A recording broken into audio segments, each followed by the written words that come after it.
उद्देशिका आहे ती एक आवाजात सर्वांनी म्हणायची. आम्ही भारताचे लोक, भारताचे एक सार्वभौम समाजवादी धर्मनिरपेक्ष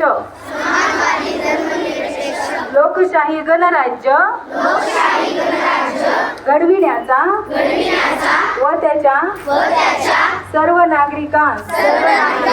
सामाजिक आर्थिक व राजनैतिक न्याय विचार अभिव्यक्ती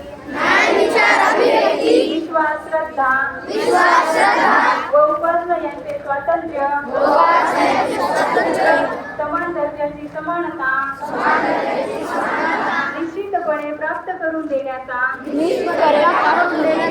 आणि त्या सर्वांमध्ये व्यक्तीची प्रतिष्ठा व राष्ट्राची एकता यांचे आश्वासन देणारी बंधुता प्रवर्धित करण्याचा संकल्पपूर्वक निर्धार करून आमच्या संविधान सभेत आज दिनांक 26 नोव्हेंबर 1949 रोजी याद्वारे हे संविधान अंगीकृत